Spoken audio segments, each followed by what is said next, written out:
Friends, எல்லாருக்கும் வணக்கம். இன்றைக்கி நம்ம நிக்கீஸ் கிச்சனில் 3 வகையான சட்னி, ரொம்ப பேசிக்கான சட்னி தாங்க. நம்ம சவுத் இண்டியன் ஹோட்டலில் பார்த்திங்கன்னா இந்த 3 சட்னி கம்பல்சரியாக இருக்கும். வீட்லேயும் நம்ம இதை அடிக்கடி செய்வோம். நம்ம எல்லாத்துக்குமே இந்த சட்னி செய்ய தெரியும். பட் பிகினர்ஸுக்கு இந்த சட்னி செய்ய தெரியாதவங்களுக்காக இந்த வீடியோ போட்டிருக்கேன். ஒரே வீடியோலையும் 3 சட்னியும் கவர் பண்ணியிருக்கிறேன். இது எப்படி பண்ணுறதுன்னு பார்த்துடலாமா? முதல்ல நம்ம செய்ய போகிறது கார சட்னி. இந்த கார சட்னி பண்ணுறதுக்கு முதல் ஒரு கடாயில் 1 டேபிள் ஸ்பூன் அளவுக்கு ஆயில் போட்டுக்கோங்க. ஆயில் சூடானதும் இதில் 1 டீஸ்பூன் கடலைப்பருப்பு, அப்புறமா 1 டீஸ்பூன் உளுந்து, இது ரெண்டையுமே போட்டுட்டு இதை லைட்டாக வறுத்து விட்டுக்கலாம். இதிலிருந்து ஒரு வாசம் வரும் இல்லைங்களா, அது வரைக்கும் இதை வறுத்துக்கணும். அதே நேரத்தில் கரிஞ்சிடக்கூடாது. இந்த மாதிரி சின்ன சின்ன டிப்ஸ் நீங்கள் ஃபாலோ பண்ணிங்கன்னா தான் டேஸ்ட்டாக சட்னி கிடைக்கும். இப்போ உளுந்தோட வாசம் நல்லா வந்துருச்சு. இந்த டைமில் நீலவாக்கில் கட் பண்ண ஒரு பெரிய வெங்காயம் சேர்த்துக்கிறேன்.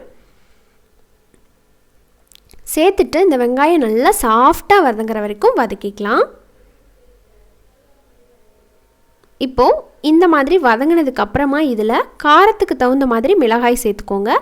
நான் ஒரு 4லேருந்து 5 மிளகா பக்கம் போட்டிருக்கேன். உங்கள் காரத்துக்கு எவ்வளவோ அவ்வளவு சேர்த்துக்கோங்க. அப்புறமா பூண்டு பல் ஒரு 6லேருந்து 7 போல் சின்ன பல்லாக இருக்கிறதுனால இவ்வளோ போட்டிருக்கேன். இதை போட்டுட்டு மறுபடியும் அதே மாதிரி வதக்கி விட்டுறலாம். வதக்கினதுக்கப்புறமா இதில் நம்ம தக்காளி சேர்த்துக்கலாம். ஒரு பெரிய வெங்காயத்துக்கு நான் 3 மீடியம் சைஸ் தக்காளி சேர்த்துருக்குறேன். இது கரெக்டான புளிப்பில் இருக்கும். கூடவே இந்த அளவுக்கு புளி ரொம்ப சேர்த்த தேவையில்லை. தக்காளி நம்ம சேர்த்துருக்கிறதுனால கொஞ்சமாக மட்டும் சேர்த்துக்கோங்க. சின்ன பீஸ் சேர்த்துனா போதும். வேண்டாம் அப்படின்னு நினைக்கிறவங்க அதை கூட ஸ்கிப் பண்ணிக்கலாம். பட் புளி சேர்த்தும் போது இன்னும் கொஞ்சம் டேஸ்ட் நல்லாயிருக்கும். இப்போ இது நல்லா சாஃப்டாக வதங்கிருச்சு பாருங்கள். தக்காளி இந்த அளவுக்கு மசிய வதங்க விட்டுறணும். வதங்கினதுக்கப்புறம் இதை ஆற விட்டுருங்க. ஒரு பிளேட்டில் போட்டு ஆறுனதுக்கப்புறமா இதை ஒரு மிக்ஸி ஜாருக்கு மாற்றிக்கலாம்.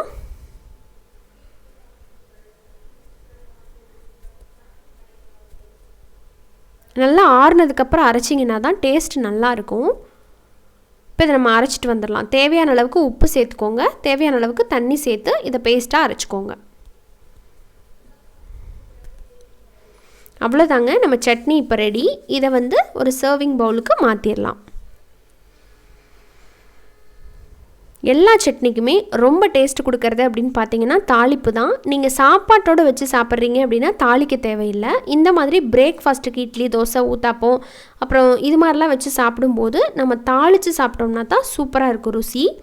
இதை தாளிக்கிறதுக்கு முதல்ல ஒரு சின்ன குட்டியாக ஒரு கரண்டி வச்சுருக்கிறேன். அதில் 1 ஸ்பூன் எண்ணெய் ஊற்றிருக்கிறேன். எண்ணெய் சூடானதுக்கப்புறம் ஒரு 1/2 டீஸ்பூன் கடுகு போட்டிருக்கிறேன். கடுகு நல்லா பொரிஞ்சதும் இதில் ஒரு 1/2 டீஸ்பூன் தாளிப்பு உளுந்து சேர்த்துருக்கிறேன். இதுவும் நல்லா பொரிஞ்சதுக்கப்புறமா கொஞ்சம் லைட்டாக செவந்த வாசம் வந்ததுக்கப்புறம் கருவேப்பிலை சேர்த்து லைட்டாக இந்த மாதிரி மிக்ஸ் பண்ணிவிட்டு நம்ம உடனே சட்னியில் சேர்த்துற வேண்டியதுதான்.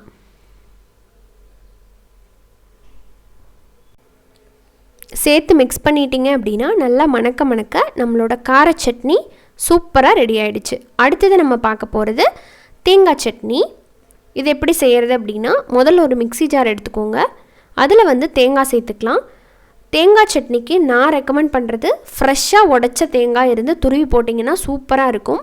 நீங்கள் ஃப்ரோசன் கோக்னட் யூஸ் பண்ணுறீங்க, அப்புறமா ஃப்ரிட்ஜில் வச்ச கோக்னட் தேங்காய் துருவி சேர்த்துக்கிறீங்க அப்படின்னா டேஸ்ட் அவ்வளோக்கா நல்லா இருக்காது. கொஞ்சம் நம்ம நினைக்கிற டேஸ்ட் கிடைக்காது. அப்போவே ஃப்ரெஷ்ஷாக தேங்காயை உடைச்சி நல்லா துருவி சேர்த்தோம் அப்படின்னா கொஞ்சம் அந்த இனிப்பு சுவையோட சூப்பராக இருக்கும். இப்போ அடுத்ததாக இதில் 1.5 டேபிள் ஸ்பூன் அளவுக்கு பொட்டுக்கடலை சேர்த்துக்கிறேன்.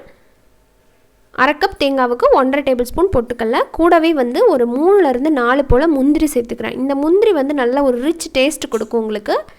அப்புறம் கூடவே 2 பல் பூண்டு, சின்ன பல், கூடவே ஒரு சின்னதாக இஞ்சி, சின்ன பீஸ் இஞ்சி, இது எல்லாத்தையுமே போட்டுட்டு அடுத்ததாக இதில் காரத்துக்கு தகுந்த மாதிரி மிளகாய். நான் பச்சை மிளகா 1, காஞ்ச மிளகா 2 சேர்த்துக்கிறேன்.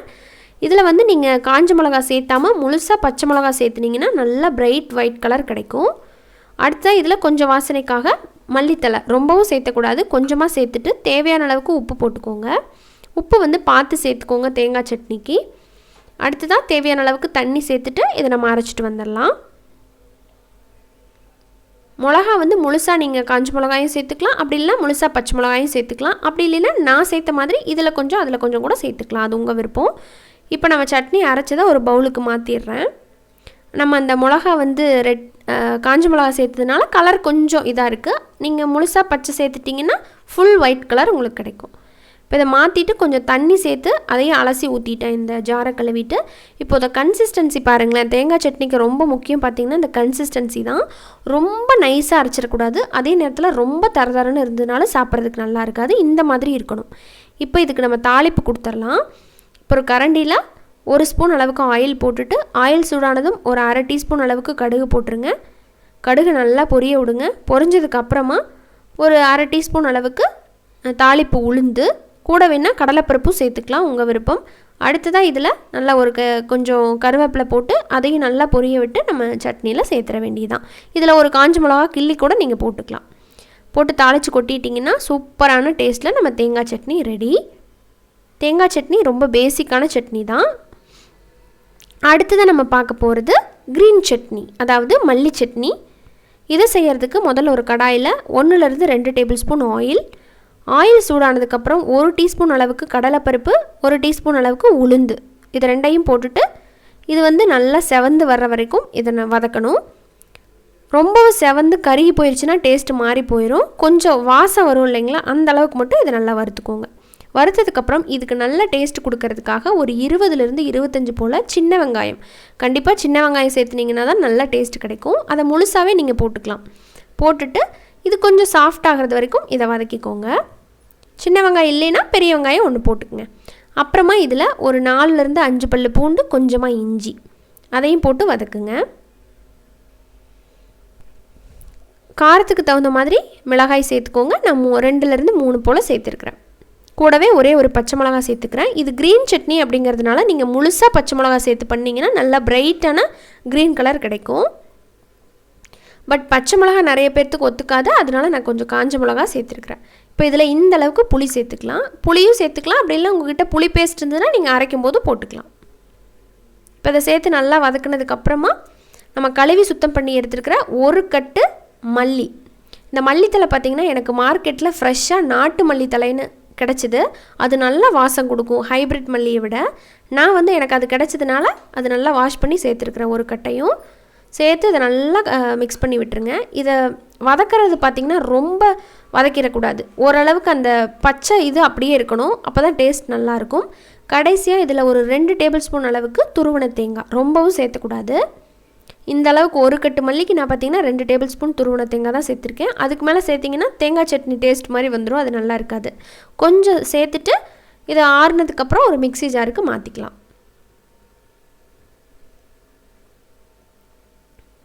அடுத்ததாக இதில் தேவையான அளவுக்கு உப்பு, அப்புறம் தேவையான அளவுக்கு தண்ணி சேர்த்துட்டு இதையும் பேஸ்ட்டாக அரைச்சிட்டு வந்துடலாம். ரொம்ப வலுவலுன்னு அரைச்சிடக்கூடாது, ஓரளவுக்கு தரன்னு இருக்கிற மாதிரி அரைச்சிக்கோங்க. சட்னி எல்லாமே அப்படி தான் அரைக்கணும், அப்போ தான் டேஸ்ட் நல்லாயிருக்கும்.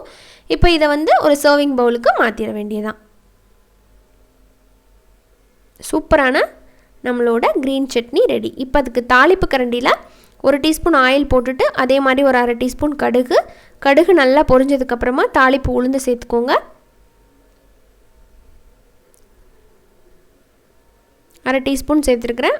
அதுக்கப்புறம் கொஞ்சம் கருவேப்பிலை போட்டு நல்லா பொரிஞ்சதுக்கப்புறம் நம்ம சட்னியில் சேர்த்துட்டோம் அப்படின்னா நல்லா வாசனையான நம்ம க்ரீன் சட்னியும் ரெடி. நான் வந்து இன்றைக்கி மல்லித்தலை சேர்த்து இந்த க்ரீன் சட்னி பண்ணியிருக்கேன் இல்லைங்களா, நீங்கள் இது அப்படியே புதினா தலை சேர்த்து நான் சொன்ன அதே மெத்தடில் பண்ணி பாருங்கள், அதுவும் சூப்பராக இருக்கும். இப்போ நம்ம 3 சட்னியும் ரெடி ஆகிடுச்சு. கூட நீங்கள் சுட சுட சூப்பரான ஒரு ஊத்தாப்பம் சுட்டிருக்கேன் நான் இன்றைக்கி. நீங்கள் இதை மொறுமலான தோசை கூட, அப்படி இல்லைன்னா நல்ல பஞ்சான இட்லி கூட சூப்பராக இருக்குங்க. இட்லியோடவில் வச்சு சாப்பிட்றதுக்கு நம்ம சேனலில் ஆல்ரெடி சாஃப்டான இட்லி பேட்டர் எப்படி ரெடி பண்ணி சூப்பராக இட்லி நல்லா பஞ்சு மாதிரி செய்கிறது அப்படிங்கிறது வீடியோ வந்து அப்லோட் பண்ணியிருக்கிறோம். உங்களுக்கு வேணுன்னா டிஸ்கிரிப்ஷனில் லிங்க் கொடுத்துருக்கேன், நீங்கள் பார்த்து செக் பண்ணுங்கள். இது மாதிரி எல்லா பிரேக்ஃபாஸ்ட்டுக்குமே இந்த 3 சட்னியும் பொருந்தும், அது உங்கள் எல்லாருக்குமே தெரியும். இதை செஞ்சு பார்த்துட்டு உங்களோட ஃபீட்பேக்கை எனக்கு ஷேர் பண்ணுங்கள். நான் சொன்ன அந்த சின்ன சின்ன டிப்ஸ் நீங்கள் ஃபாலோ பண்ணிங்கன்னா சட்னி வந்து நல்லா டேஸ்ட்டாக கிடைக்கும். அதே மாதிரி செஞ்சு பாருங்கள். செஞ்சு பார்த்துட்டு நீங்கள் ஃபோட்டோ எடுத்து என்னோடய இன்ஸ்டாகிராம் பேஜில் என்னோடய ஐடிக்கு வந்து டேக் பண்ணி சென்ட் பண்ணுங்கள். அதோட டீட்டெயில்ஸ் எல்லாமே நான் கீழே சோஷியல் மீடியாவோட ஐடி எல்லாமே நான் டிஸ்கிரிப்ஷன் பாக்ஸில் கொடுத்துருக்கேன்.